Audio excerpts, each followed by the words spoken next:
दीपक शर्मा जी। राधे राधे। राधे राधे महाराज जी। महाराज जी, मैं तिहाड़ जेल में जेलर हूँ महाराज जी। महाराज जी, मेरे को एक प्रश्न है कि मेरे अपने अंदर के सामर्थ्य को मैं कैसे पहचानूं? कृपया ऐसा गुरु मंत्र देकर मार्गदर्शन। नाम जप के द्वारा हम अपने जो आंतरिक शक्ति हमारी विस्मृत हो गई है, हम भगवान के अंश हैं, हमारे में अपार सामर्थ्य है, भगवान को अधीन करने की सामर्थ्य है। सुमिर पवन सुत पावन नामो, अपने बस कर राखे रामो। भगवान के भजन के प्रताप से हनुमान जी ने भगवान को अपने अधीन कर लिया। भगवान का नाम एक प्रेमाधीन है। तुम्हारे अंदर जो शक्ति है वो खो चुकी है, क्योंकि हमने अपने को देह मान लिया। देह में एक लिमिट शक्ति है, देह में एक सीमित पावर है, लेकिन मेरे में बहुत अपार पावर है। तो जो जितना अपने पावर को जागृत हो जाता, अब जैसे सिद्ध लोग हैं, आकाशचारी, आकाश से चलते हैं, दूसरों के मन की बात जान लेते हैं, वो पत्थर में भी प्रवेश कर सकते हैं, तो वो अपनी शक्ति को जान गए ना। हम देह भाव में है ना। जैसे अभी आप ईमानदारी से देखो, आप अपने को देह ही तो मानते हैं ना। आप इसके अंदर रहते हुए शरीर के अंदर 35-40 साल हो गए होंगे। कै साल के हैं आप? 40 के ना। तो आपने अपने को कभी जाना? आपने कभी अपने को देह से अलग माना? नहीं माना ना, देह ही माना। तो आपका पावर सीमित रहेगा, क्योंकि आप देह भाव से हैं। जब भगवत भाव से होंगे तो असीम सामर्थ्य जागृत हो जाएगी। उसी के लिए नाम जप करो। गंदे आहार का त्याग, मतलब जो अभक्ष पदार्थ हैं वो नहीं पाने चाहिए। अपेय जो नहीं पीना अपने लिए, वो नहीं पीना चाहिए। जैसे शराब आदि, ये अपेय है, इनको नहीं पीना चाहिए। मांस आदि, ये अपने लिए अभक्ष भोजन है। पवित्र भोजन पाना, भगवान का नाम जप करना। और जैसे आप जेलर हैं तो समस्त कैदियों में भगवत भाव रखना। अगर उपद्रव कर रहा है तो उसको शासन में ले रहे हैं, लेकिन उसके अंदर हम भगवान को देख रहे हैं कि पावर इसका भगवान ही है इसके अंदर।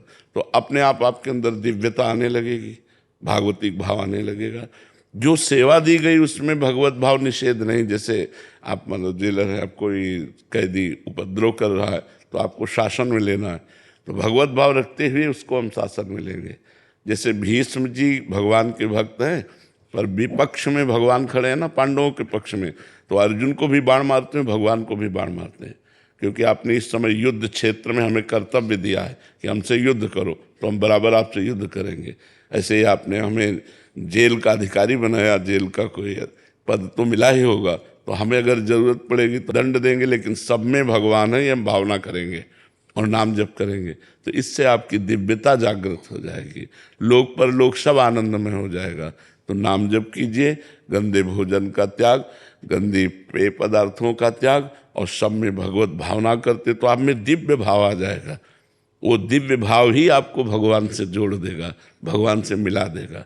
हमारा देह भाव काम क्रोध से जोड़ता है, काम क्रोध आदि गंदी बातों से जोड़ता है, और भगवत भाव में दिव्य भाव से जोड़ता है, और वो सब आपके अंदर है।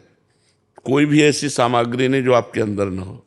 भगवान है तो फिर और कौन सी बात रहेगी। जब स्वयं भगवान विराजमान है सबके हृदय में, तो सब सामर्थ्य है। तो हमें जागृत करना है, जो जितना जागृत कर ले। अब देखो ऐसे ऐसे योगी लोग हैं कि 6-6 महीने भू समाधि ले लेते हैं। गड्ढा खुदवाया, उसके अंदर हो गए, ऊपर से पैक हो गए, 6 महीने उसी में है, और फिर इसके बाद जीवित निकलते हैं। तो उन्होंने अपनी शक्ति को जागृत किया कि 6 महीने प्राणवायु को रोक करके भगवान की आराधना, तो जागृत की ना शक्ति, जो जितनी जागृत कर ले। तो ऐसे तो सारी चीज़ें मेरे हिसाब से मैं बेहतर कर रहा हूँ, फिर भी मुझे लगता है कि मेरे अंदर पोटेंशियल और है, तो उसको और किस तरह से उभार के मैं ला सकता कह रहे हैं कि मेरे में बहुत और ज्यादा शक्ति है। हाँ है, सब में है, ये हम स्वीकार करते हैं, सब में है। क्योंकि जब भगवान है तो सब है। हम तो बात तो वही कह रहे हैं ना कि जब भगवान बैठे हैं हृदय में तो सब सामर्थ्य बैठी हुई है आप सबको। इसीलिए हम इशारे से आपको बताया कि अगर दंड देने की बात आएगी तो हम भगवत भाव करते हुए उसे दंड देंगे।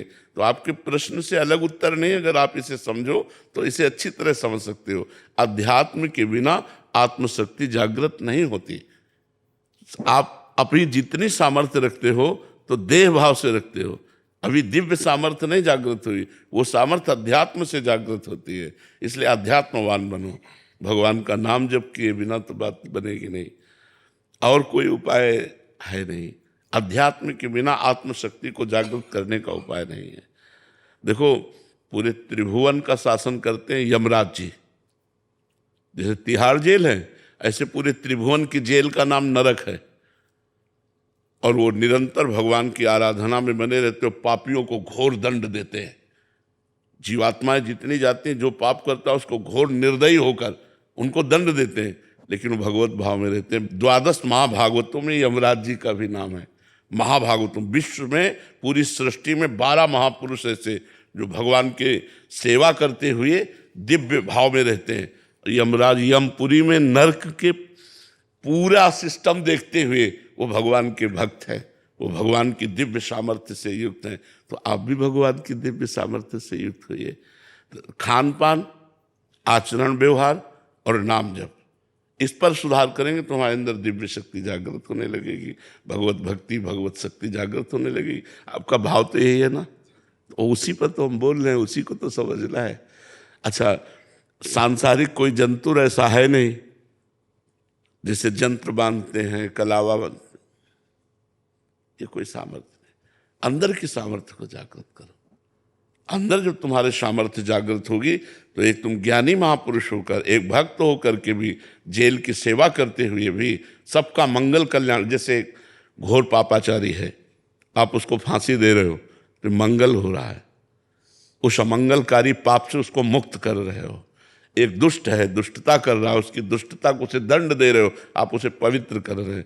जैसे हमारे मल लग जाए तो हम उसे धोते हैं ना, तो ऐसे अपराध रूपी मल लगने पर उसको दंड देकर आप पवित्र कर रहे हो। लेकिन आपका सही निर्णय हो, आपका कहीं कोई ऐसा कार्य न बन जाए जिससे आपको एकांत में पश्चाताप हो। इसके लिए विवेक चाहिए, और विवेक के लिए भजन चाहिए।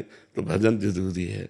नाम जप कीजिए, अच्छा भोजन पवित्र पाइए, गंदे आचरणों का त्याग कीजिए, तो आप में दिव्यता आने लगेगी, दैवी शक्ति का जागरण होने लगेगा, दैवी संपदा आने लगेगी। आप समझ पा रहे हैं हमारी बात?